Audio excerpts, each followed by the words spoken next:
came up a little bit short. But you've been incredibly welcoming and have taken me for what I am, good and ill. And I could not ask for a better family to be joining. And this extends to the aunts and uncles and all of you, and to Eric, thank you as well. But the main role of the groom at these types of events is to tell the story of how he fell in love with the bride. And the people who know me well know that I do not mind telling stories. However, at times I have been accused of both hyperbole and over-dramatization. So, when I sat down to try to figure out how to tell the story of how I fell for Kira, where I would isolate that moment of the first kindled spark, I decided on rigorous honesty.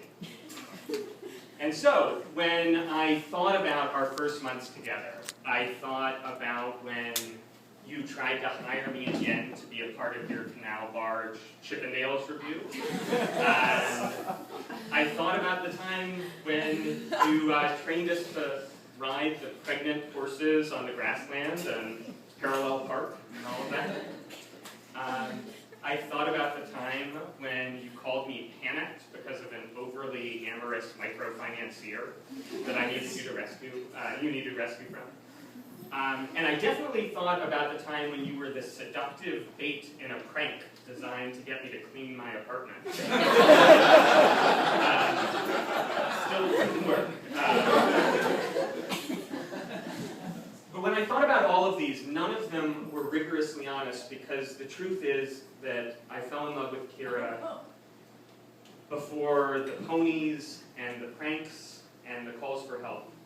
And before I'd even spoken to her or known her name. As Yen alluded to, I've loved Kira since the moment that I first saw her, which was in Beijing, at the Workers' Stadium outside of Mix, with her arm around Bill Hart, and at that time, I looked over and I saw her and I said, Yen, who's that Russian girl with Bill? And then I left because I had just broken my nose and I didn't want her to meet me for the first time looking like I had just insulted a Klitschko. And so I went away without actually speaking to her. And that is the story of how I fell in love with Kira, if we just take the factual version. But rigorous honesty does not mean that I just get to tell you what happened, but I'm also allowed to say how it felt. But to do that, I have to go back 2,400 years to a story from Plato. So you have to bear with me. Once upon a time, he said, people were not born separately. They were born intertwined, connected. And men were with men, and women with women, and men and women together, obviously. And we were all attached in this beautiful, intimate sort of ball where we had 4 legs and 4 arms, and we were warm and safe, and we didn't actually have to walk if we didn't want to. You could roll around, and roll we did. And we would roll at fabulous and fantastic speeds. And due to those fantastic speeds, man grew courageous. And that courage swelled into pride, and the pride into arrogance, until we got to the point where we thought we were greater than the gods themselves and tried to roll up all the way into heaven.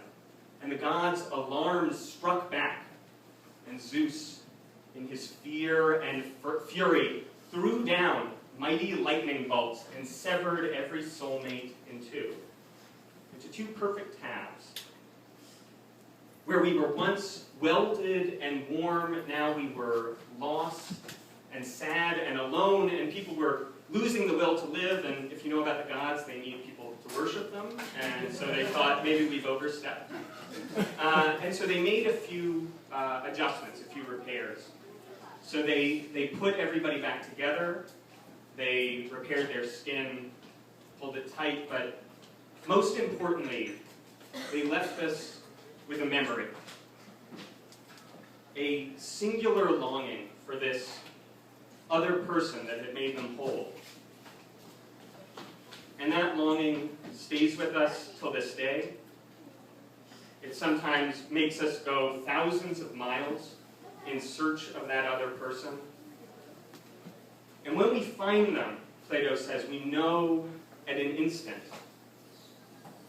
And we can spend all of eternity with that person. And when we're asked what we desire of the other, we can't say what or why, but only that we do. And that's what I felt the first time that I saw Kira at MIPS.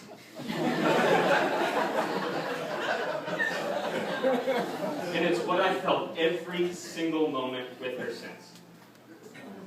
She makes me brave, and she makes me proud, she makes me arrogant, she makes me happy and complete.